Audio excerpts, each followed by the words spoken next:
guys! Good morning! Hi!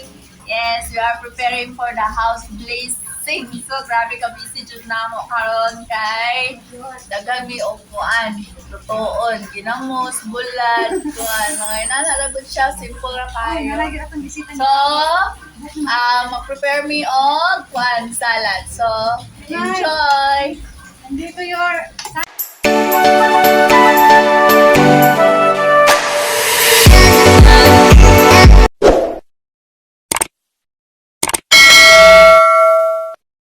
Hello mga silingan, welcome to my channel Chang TV, ang nag-iisa nyong ante. And today's video ay isa sa pinakamalaking ganap sa buhay namin. Dahil today is magpapablessing kami ng bahay. Yes guys, magpapablessing kami ng bahay today.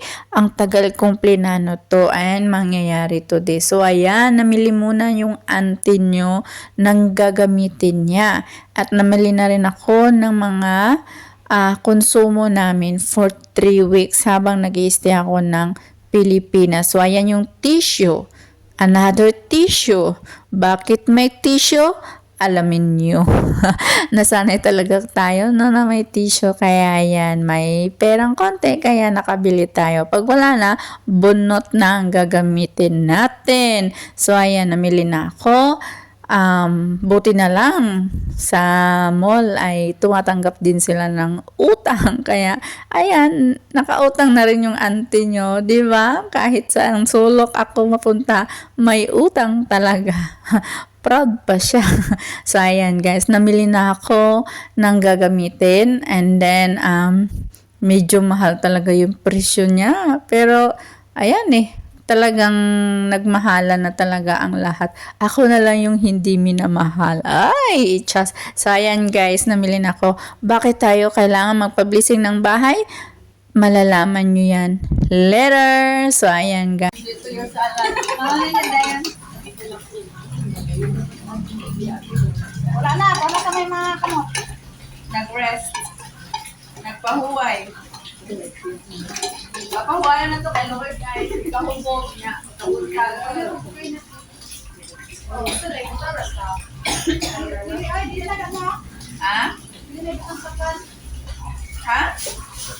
Di na natin ibutang sakan, di ba? Ang sikan. Ako ka rin kumain. Ay, butang na ito. May ingat makakaibutang lihadaan para diretso niya. Para diretso. Pero yan, anak ko na ako sa na. Ay, sa mo lang na ay. Ano na mo kayo? Ako na mahupan. Ang nini, dayon dito nini. Kay Morang busy. Busy kay me. Stop you. Italing ka pa manini ay. Nala mo na ito. Alas 3. Ay, di pa ni magtalas ito man. Sigurado ka? Ay, sus. Pati sudan? Oo. Yan ang tanong. Para makalimpyo ba ka? So, giubo-ubo dyan ko.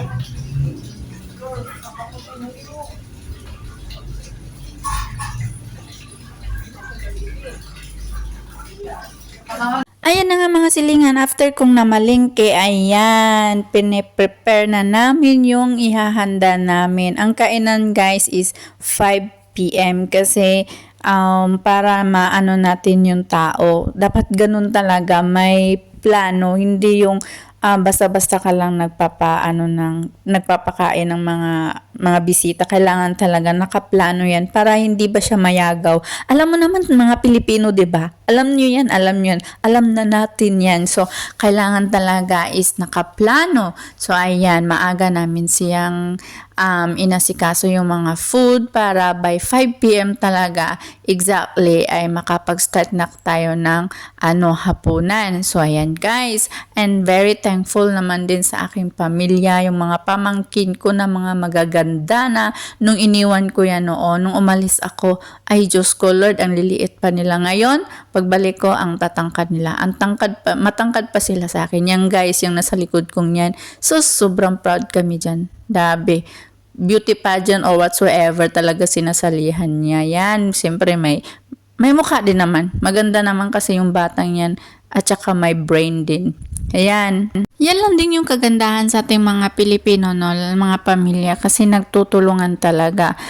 Bihira lang natin makikita dito sa ibang bansa ng mga, alam mo, ayokong magbanggit ng mga ano, pero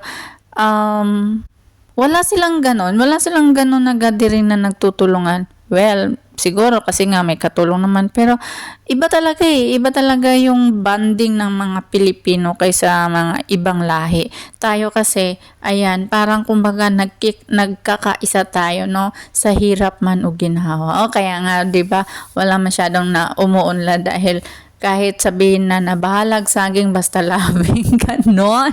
Pero iba na kasi yung mentality ng mga Pilipino ngayon. Pero pagdating naman sa mga ganyang mga bagay na handaan or yung humihingi ka ng kunting favor sa kanila, andyan naman sila din. Kaya masaya ang auntie nyo kahit na marami akong ginagawa dyan ng time na yan. Ayan yung kapatid ko na nakaputi. Ayan, sobrang yan, ang sipag-sipag niyan. Hindi mo na kailangan sabihin na, uy, pwede tulungan nyo ako. Wala, sila talaga yung kusa yung tumutulong sa'yo. So yan, napaka grateful ko na may pamilyang ganyan. So ayan, naghahanda na kami ng pagkain. Inuna muna namin yung salad. So gusto niyo naman ng tip, bakit inuna natin yung salad? Siyempre, para lumamig pagkahaponan. Lumamig siya. Kasi yan, lagay naman natin sa ref. Hindi natin siya pwedeng ihuli para malagay natin siya sa ref. Basic, oy, ginoo ko. So ayan, totoo yun. Ayan, ang dami namin ginawa kasi hindi namin alam, baka magkulang. Alam nyo naman, pag pinapakain mo yung tao, magkulang or sa hindi. May masasabi pa rin yan, pero wala naman na tayong pakialam dyan, di ba? Simpleng handaan lang naman yan, guys. Basta lang, hindi lang magugutom, makakain lang ang lahat. Simple lang naman yan. Ang mahalaga ay mapablisingan nyo yung bahay. Napaka-importante talaga yon.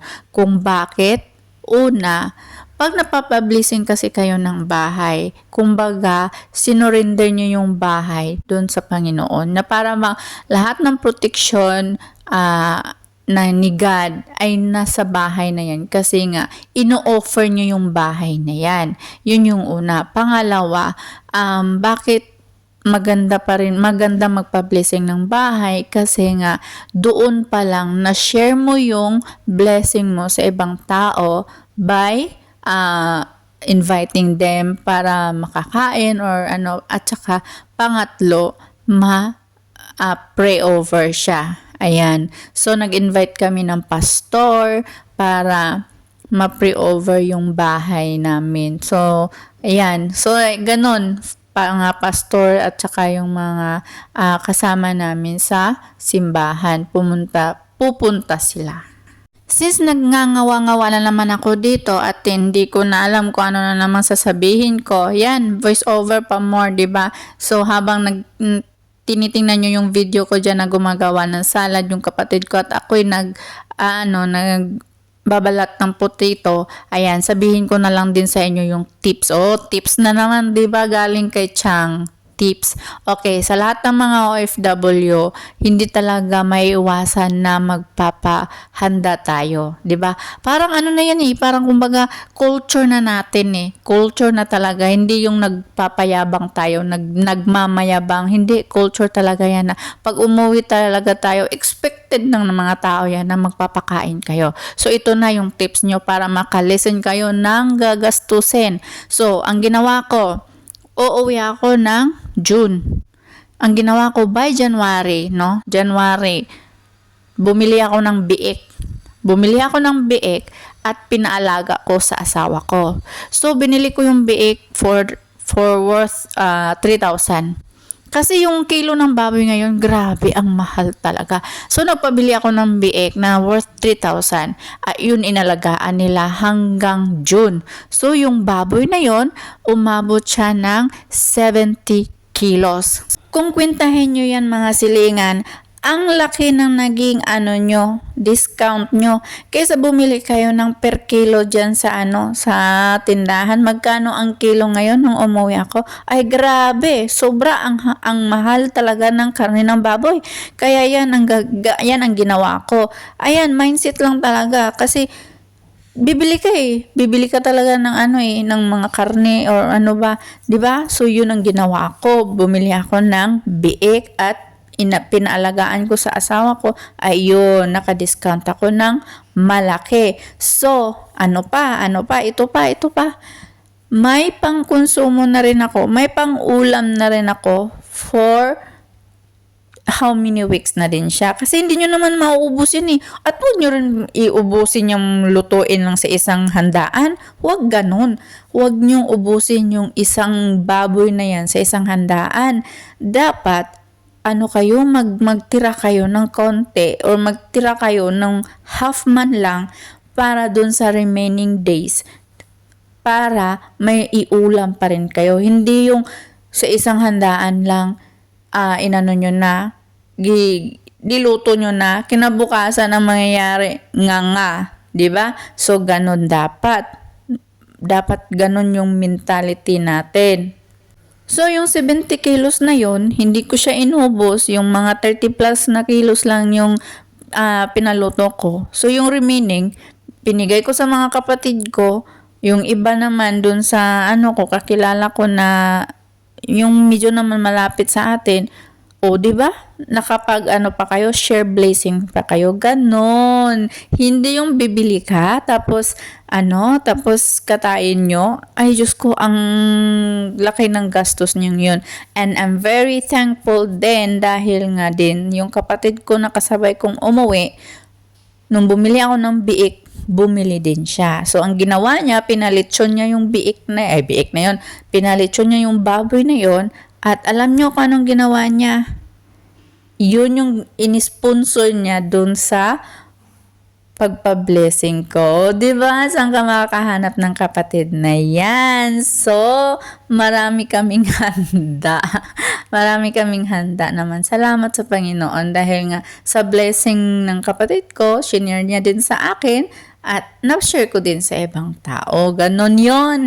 And that's all for today's video mga silingan, and thank you for watching Chang TV, and please stand by talaga. Okay, for my next vlog, yung pag-blessing na talaga. Ito kasi yung preparation lang eh. So, hopefully you enjoy my video, and please watch again my next video, and God bless all, and bye-bye!